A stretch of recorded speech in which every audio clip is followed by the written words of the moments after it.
G'day golfers. Ever found yourself redirecting blame and making excuses after having an absolute shocker on a golf course? I know that I have. Range was closed, I was a little cold, didn't warm up, I hit it in those 3 old divots. Then we have the podcast for you. We focus on how to fundamentally own your swing.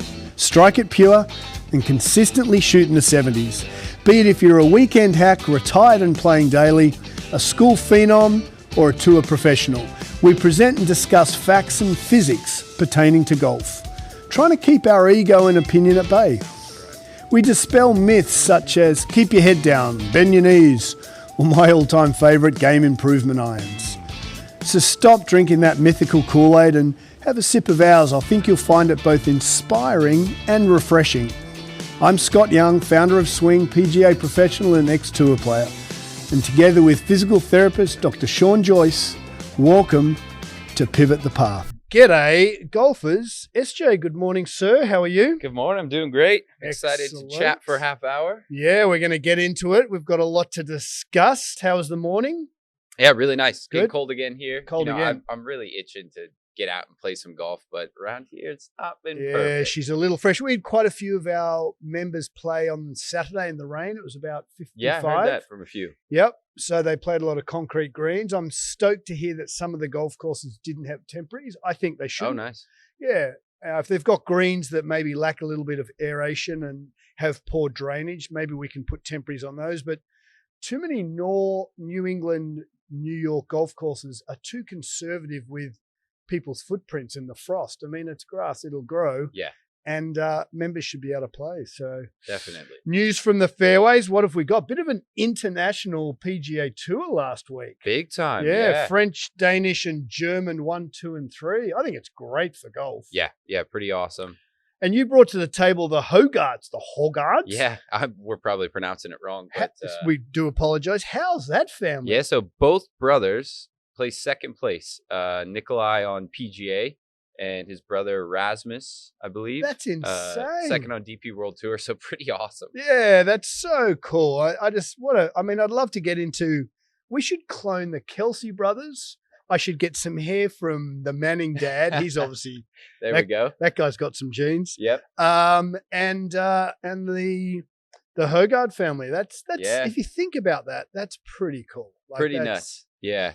We had pretty super insane. siblings going on here, but for Super both of them to siblings. be, talented enough to make Yeah. it on professional tours, not only just make it, but to be, I mean, you got to think mum and dad know a thing or two. Yeah. Shout out to the parents there. pretty impressive. And Nelly Corder just crushed it, won Yep. in a playoff. I actually watched it. That Mhm. was really cool. Yeah. Lydia Ko, just a machine. But I think sharing the love is is solid. Yeah. Nelly seems to be a little step above if she gets a putting right, and Yeah. she putted well. It's and really impressive. I yeah, saw she's- about this week on LPGA, Nelly Corda played 17 and 18 on the week at 8 under or something like That's that. So the insane. last 2 holes, she was just on so fire. so consistent. And too. she's married or dating the hockey guy, right? Oh, I'm not sure. I think she's in partnership with a professional athlete. So if they have, hopefully they're in a great thing. If they have kids, go look out genetics on that one. Potential there for sure. Yeah, because she's quite tall too, like 5'11". Love to screen some of those guys. And then Mr. Dunlop says, "Bugger it, let's throw a hat to the wind and get into PGA." Yeah, he's dove in, professional. which we were talking about last week. So if anyone hasn't heard, he's going pro. So that means what? So that means he's obviously forgone the money. He now gets the FedEx Cup points. He gets the rankings, and so he's got a 2-year exemption minimum, and he'll get a sponsor's invite into everything as an Alabama boy. So that's huge. Yeah, that's big That's time. huge. I hope his parents are managing him. That'd be lovely. Just keep it in the Yeah. family. It'd be really Actually, cool. I don't know. Do you know if he's signed with anyone? I am not sure on that Yeah. front. Hopefully his parents are managing that. That would be superb. And then Mr. Kim, a blast Yeah. from the past. We get Anthony Kim back in professional golf would be so much fun. Interesting, right? So the noise is for those who are just joining golf. A lot of swing members and our outside community are new to golf in the last, COVID 4 or 5 years. Anthony Kim came on and was number 2 or 3 in the world. Won several PGA Tour events, never won a major, but phenomenal golfer. And then just disappeared. And he was electric when he was out there, and he had the white belt Yeah, always, a bit of flair and Bit of swagger flair, to him. lot of swagger. When LA he boy. was- yeah, Yeah, born in Compton, kind of grew up in believe a so, rough, yeah. don't quote us wikis, but I believe he was brought up in a tougher area of LA and Yeah. just lights out talent. when he was playing good Yeah. golf, I mean, so fun to watch, and then just disappeared out of thin air and left us He all did have wanting a more. wrist injury or hand injury, and he did Mhm. get an insurance. He insured himself for injury, Mhm. and I believe he was living somewhat off that. Yeah, But to have him back, he seems a great dude. Yep. He's got the world's smallest calves, which suggests he's anteriorly tilted, which suggests that posterior chain is always on, which is your bread and butter, which we're going to dive into a little bit later with me. But he's got an interesting body type. Yeah. Yeah, super interesting. Yeah. And who knows what he's doing. So what's the mail? He's talking to... So I've just seen, footage of him on the range now hitting golf balls and stuff. And I mean, swing looks nice. And what is he, but, 38-ish? I think he's Yeah. got to be mid to late 30s. Yeah, Yep. so he's And got plenty of apparently time. it sounds like he's in talks with PGA Tour as well as Live to come back to professional golf. Yeah. I'd love to see it happen. You have to wonder after all this time off, has he been playing? What's his I mean, game he like? literally's gone dark for 12 years. We've It's got crazy. nothing pretty much. Which is awesome, actually. Yeah. So, yeah, AK, yeah. we wish you the world's best, mate. We'd love to see you Yeah, come back. come back. You Bring some of that can't- electricity. You can't fake raw the Yeah. John Daly factor. Yeah. You just the Greg Norman factor. You just can't fake it. You have it or you don't. You have it or you don't. And as we've talked about lately, there's some cool new storylines and names popping up in professional golf. But it'd be nice to see an old legend come back. Yeah, and- especially one with flair and gusto. And then Yeah. for us, Swing was represented down at the PGA Show. So for those non-knowers, the PGA shows, I believe it's the world's biggest trade show. It's humongous. Yeah. There's over 1 million square feet of vendors. There are 1,000 vendors, and there's something crazy like 8,000 products. And so you unfortunately were tied up with clients, which was good. Yeah. You're busy. Good problem to have. Good problem to have. So I ducked down there just for a day, and with the goal to really set up the Swing golf clubs. That was what our number one goal was. Mhm. So very proudly, we've got our blades coming in about 50 days. And then we're going to do a very, very slight cavity. And again, the blade and the cavity is less gear effect. So we build clubs based on the math. And so the math will be, as we know, we love blades in here because it's less gear effect. And so our non-blade will be very, very small cavity to have as little gear effect as possible, non-offset. And we'll get those hopefully the blades will be here in about a month. So we should get those in about 2 to 3 months. And then we'll have wedges as well. Those are going to be awesome. Which I is love awesome. the blades we have. We have a few sets in here already that you've been playing for a while. Yeah. Those clubs I find really sell themselves. So Yeah. Scotty's very, very generous in here. He allows everyone to hit his clubs. His They're just gamers. sitting there, your gamers. They don't hit my 3-wood though. That's 38 years Yeah, old. no one can touch that. That's No, a they Scotty do. on- They oh, I can, guess, but yeah. they don't. They're like, oh, this thing's a dinosaur. But people will hit those clubs and they're convinced they're not blades. I've had Yeah. so many people say these Yeah. aren't blades, but I want a pair of these or a set of these, and, Yeah. and they are. They're just so pure. We're They just look great. changing the narrative to a golf club represents either gear effect or non-gear effect. There is absolutely no such thing as game improvement or this cavity helps me. It's either does the club affect gear effect, does the club not? So that's cool. Yeah. And then I saw a couple of gadgets and gadgets, and one thing that we wanted to, the whole podcast is about high and tight on facts.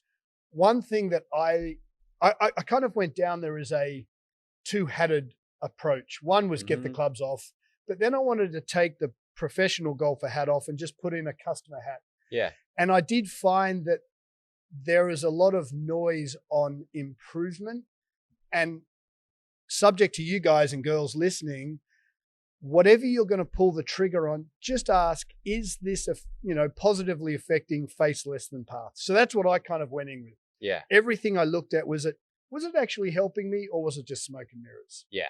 So in terms of improvement, and I in guess terms of when you improvement. bring it back to face and path, it gives you a bit of a measurable way to look at things. Yeah, that was the measurement. That was Yeah. a litmus test. Yeah. So you mentioned a whole bunch of different things going on. Obviously, very cluttered space. But was there anything you saw or picked out that were like, hey, this would actually really relate to Face and Pat? Yeah, so absolutely. So Tour Aim Golf was an alignment feature that's built by a husband and wife who are just absolutely lovely. Noah's his name. They're in the booth. I mean, it just reminded me of Rosie and I, and you jumping on, and that we're just entrepreneurs trying to set a difference. So shout out to those guys. It was basically I've already bought 3 last night. We're going to sell them here and help Noah and his wife kind of grow the business. You can put it on a putting green, and it's like putting through a mouse hole. Very simple concept. It's what we do here, and I've done for the last 20 years myself. I put 2 tees on a green and putt through the tees. Yeah. It's just a board with a mouse hole. But it's brilliant.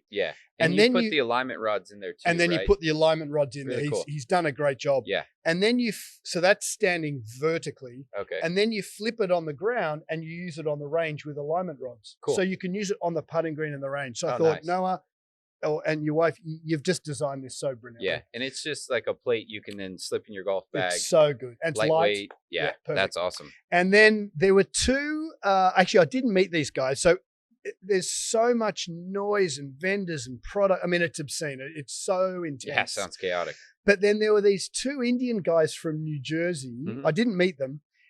In about 10 vendors, 10 booths, they had put this putting laser. So they were so smart. Yeah.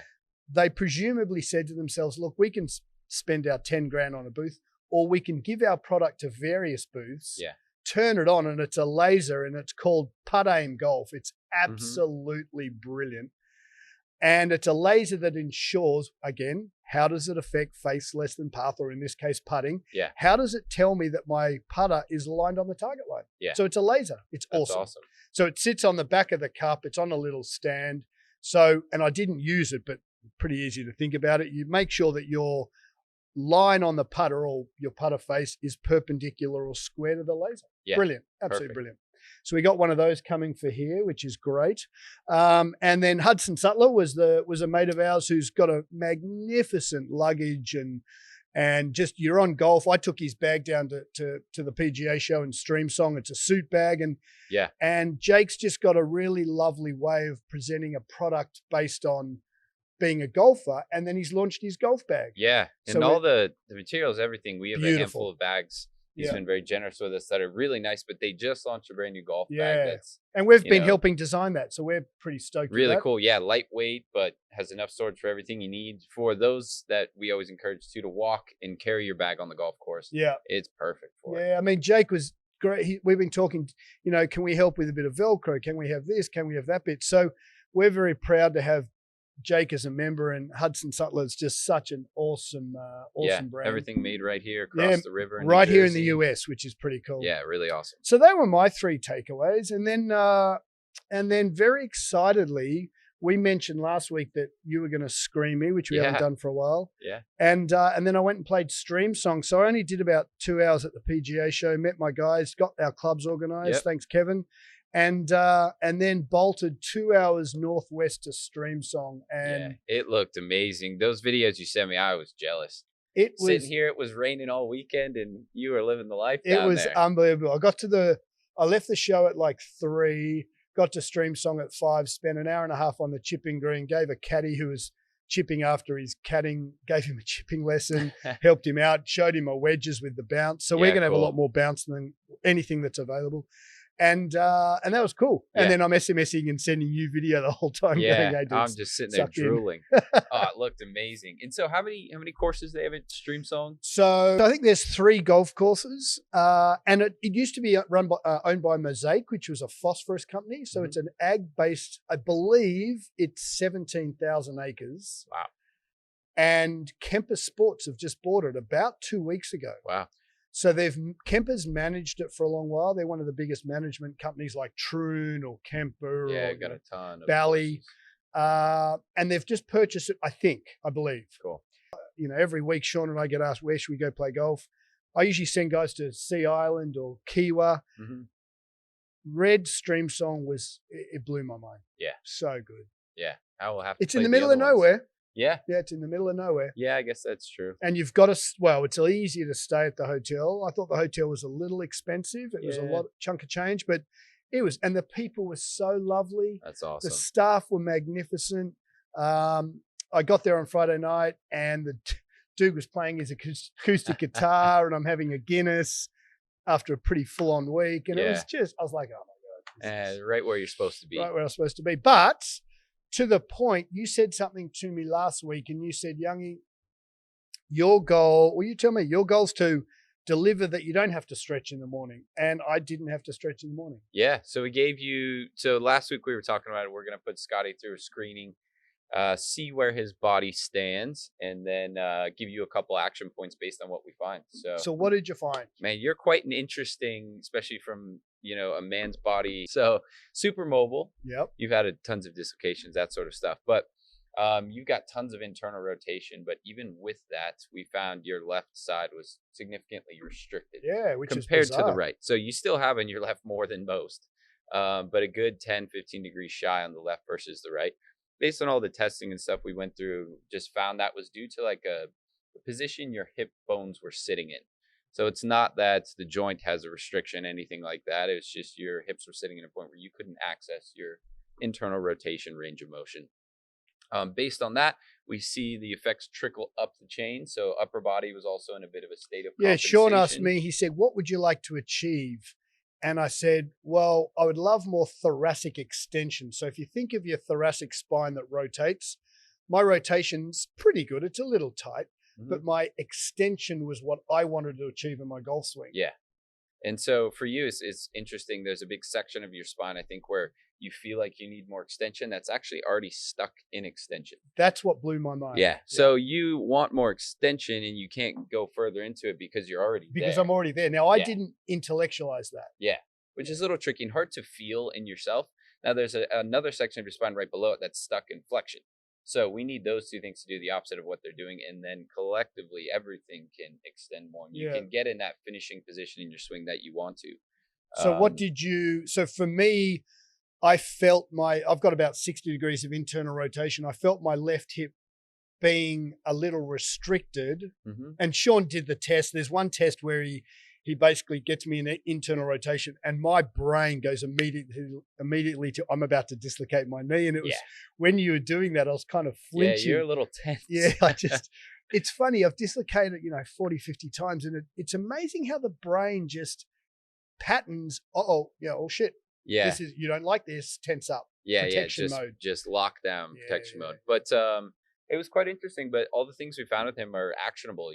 In one session there, we get you doing a couple of things where you, using your own muscles, pull the hips into the right position. That internal rotation freed up. You were dead even both sides afterwards. And then we started getting you actually doing a few things with your breathing and your rib cage, which allows your thoracic spine then to change shape. No sales technique here. Tangibly, you got me on the table. You did your assessment. You got me to do about 4 or 5 movements to assess. Then you worked on me for an hour. And then when I got back on the table, no BS, the amount of more rotation and limitless would be the word I use. Yeah. I was like, damn, I can actually feel that. Because it's always hard, right? Yeah. As a patient to a physical therapist, it's always a little subjective because we don't have your eyes or knowledge. Yeah. But for me to feel that I'm a muppet in internal rotation anyway, and then I get more, I'm like, oh, dude, game on. Yeah, like, really. Should feel a little bit different. And just get your brain starting to sense things differently. And the changes we all made, it was all about getting rid of the clutter and all of the sensory input you're feeling. And I feel like, especially in New York, everyone's got so much sensory input from the sirens and the people walking around and just the busyness of it. But if we slow you down and get you sensing just one thing at a time, so get rid of the clutter. For you, it was, we started as simple as, can you feel your hamstrings? Yeah, so maybe, I was about, you took the words out of my mouth. How about we start, maybe you can explain, which again, I had incorrect knowledge on. Yeah. Maybe you could explain why my hamstrings were engaged totally, and then actually I had to engage them. Yeah. That's a bit of a so pretty tricky. And this is a good example because I think most people feel some semblance of this in their lives, but it's, my hamstrings are always tight. And everyone's trying to get their hands to the floor. Now, in your case, you can go palms flat, knees straight, hands on the floor, which in my eyes... And I do that every day in the shower. And you actually said to me... In my eyes is an issue. Yeah. And reason being is with that anterior tilt you have, where your hamstring starts and where it ends is already being stretched and in fact overstretched. Yeah. So they feel tight because it's like you take a rubber band and you're just all day long pulling on it. Yeah. So you feel that bit of tension. You're like, oh, I need to relieve that. But actually, the way to give your hamstrings relief is you turn them on, you pull your pelvis into a position where from where it starts to where it ends now is shorter and it's on slack. So now there's better range of motion. Yes. And so that muscle there all of a sudden can relax a little bit, but it's also in a position where it has leverage now. It's strong. This is what we talked about, which I didn't understand. So Yeah. can I get you to talk a little bit about leverage? Yeah. So if you take any given muscle in a joint and you think of that joint fully opened up where the muscle would be stretched, and then when it's fully closed down, the muscle would be in its shortest position. On both ends of the spectrum, the muscle is not as strong. In the middle of that joint range of motion, between full stretch and full contraction, That's optimal. the muscle has the most leverage. Yeah. So Love that. that's word. where in a perfect world, your body lives, is your joints and your muscles are in a position where what should control the joint has leverage and is ready to work right away. And you've trained it to do what you want. So that's where we had to take your hamstrings from that overstretched position, pull things back to that middle ground where the hamstrings are nice and strong. And now you have a muscle that can really anchor your pelvis down in that anterior posterior fashion. And you can use all the other right stuff when you start rotating for golf. So for me, I said to Sean, and it's on the podcast, I said, I'd like to have more posterior tilt through impact.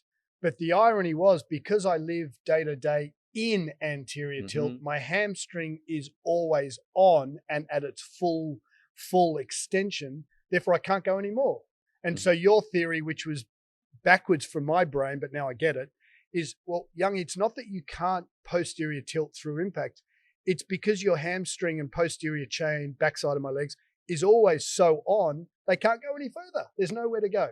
Yeah. So, and in that case, actually, you just need them to learn now how to control your pelvis the right way. Yeah. So I get that. And I'll tell you, and I tell a lot of people this, and they're pretty shocked, but stop stretching your hamstrings. Yeah. Now, that's not a blanket statement for everybody, but for you, you need to exercise them. Don't stretch them. I need to be able to control them. You need to learn how to shorten them and anchor your pelvis down instead of, if you keep stretching them, you have no stability. So to that point, and with absolute sincerity, I haven't stretched my hamstring since last Tuesday, and I flew Thursday morning at 6 a.m. So up at 4, walked the show, drove 2 hours to Streamsong, got out and came from the inside and ripped it straight away. Yeah.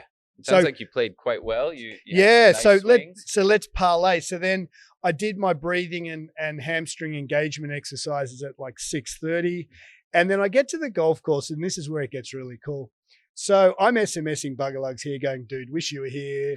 I'd been paired with 2 other guys. So I just booked a single tee time, walking red, 8:30 tee off.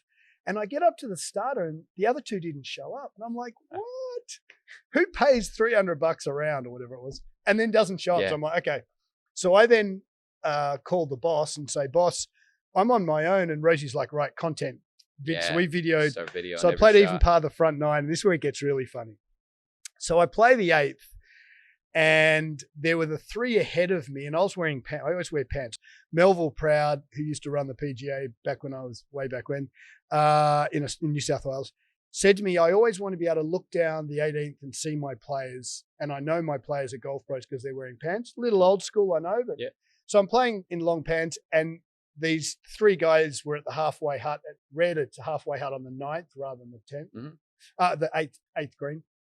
And these 3 humongous humans came up to me and said, hey, dude, you're obviously here for the show. We've been watching you play. Do you want to join? I'm like, oh, my God, I'd love to.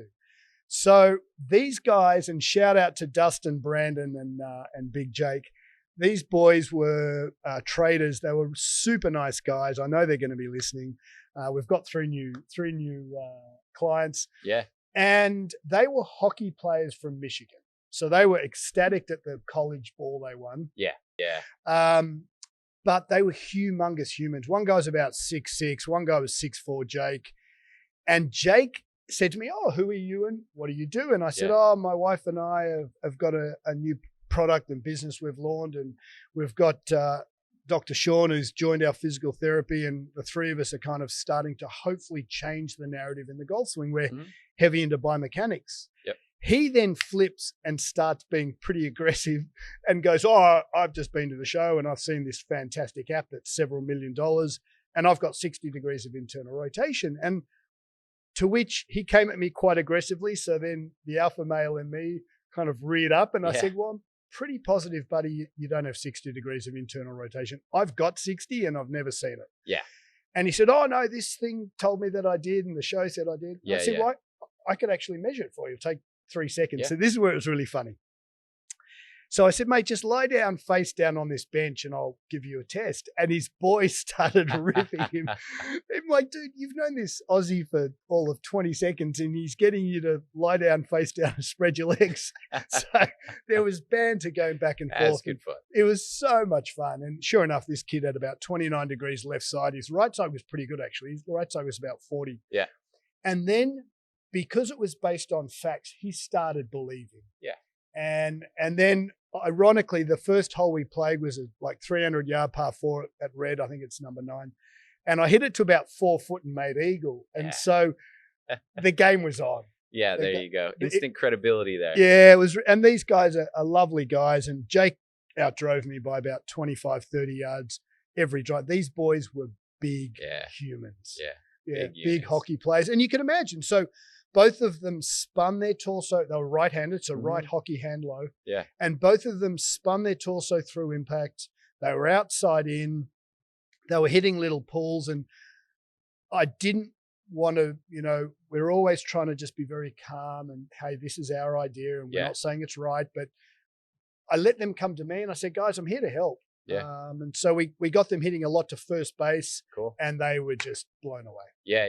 I heard you lent the driver, gave him a whack. Yeah. So they had club these by Scotty. Yeah. They had these really fancy driver shafts that were way too expensive and they're all tip soft. And the stuff that comes out of swing is absolutely precise. And so my driver shaft is ridiculously stiff because remember, the lighter the shaft, the faster it moves, the stiffer the tip, the less the face opens. What's our rule? Face less than par. Yep. And so they both ripped my driver and said, yep, we'll buy one of those. So we're going to put a new shaft into there. I think one had a Titleist, one had a ping. Yeah. And it was just lovely that they believed us and thought that, okay, you've got something different to say and it's based on math and face less than par. Yeah. Jake was a big dude. Brandon was a humongous human who played off 2 and had only been playing for about 4 years. Wow. And had really whippy clubs and his clubs were an inch too short. Really? So we'll see what happens there. Oh yeah, get him down to scratch get easy. Get him down to scratch. Those things. So Streamsong was awesome. Thoroughly recommend you get out there. Yeah. The chipping green was absolutely delightful. The range was superb. But again, just backing it up. And the irony is they were hitting balls next to me at 7 a.m. Okay. And then I walked the line and videoed the 3 guys I played with, which is ironic. Yeah. But I guess not if you think about it because they were the group ahead. Yeah. But no one on that practice range had alignment rods. That's shocking. And so I'm like, guys, the reason you guys suck is because you set the tone for not knowing where you're aligning. And so getting back to the products, we've got the tour aim and the putt aim. They were alignment-based products. Yeah. Just get some easy feedback. And then that becomes your habit. I mean, at the PGA show, the putting green itself would have been about as big as a tennis court and a half. Yeah. And the frustration I had, if I put my biomechanics hat on, is that all these people going along with all this baloney because it was a controlled environment. They had all these fantastic gadgets, but in a controlled environment. What I mean by that is, if you put me in a controlled environment of alignment, i.e., I set up this gadget before you arrive so that when you set up to have a putt, I know your alignment's right. Most times people putt well. Yeah. So now the person using the gadget is going to hole putts, but it's not because of the gadget. It's because he's been set up with good alignment, in my opinion. Yeah. And so as we come back to and bring this back, whatever you buy, if we may suggest, ask how it affects face less than path or in putting good alignment, but in a non-controlled environment. As you take the gadget out of the box or as you buy that new golf shaft, make sure that you don't need someone to hold your hand. Yeah. And make sure that it is in a non-controlled environment. So all these, I mean, there must have been 40 putting gadgets, and not many of them, if I may say, basically told you how to align well. Yeah. So our whole goal here is own your swing. How do you own your swing? Make sure that every decision, purchase, shaft, club, gadget, get you face less than path for golf swings and alignment with putting. And so you own your swing. That's our whole mantra. Yeah, well done. Makes a lot of sense. Next year, we're down there. Let's go play I'm not missing Streamsong. it next year. That looked too much fun. You just have to tell your clients with a bad hammy, sorry, dude, I'll see you Monday. Yep, gotta take I some love time your off. dedication to your client, your patience. Yeah. Dude, Streamsong. Yeah, missed opportunity there. Beauty golfers, look, thanks for listening to Pivot the Path. And remember, your on-course enjoyment starts with the work you put into your entire game. So absolutely, you can own your swing. Keep moving, keep swinging. Yeah, more to come next week. More to come next week. Enjoy the week. Hit them well, everybody.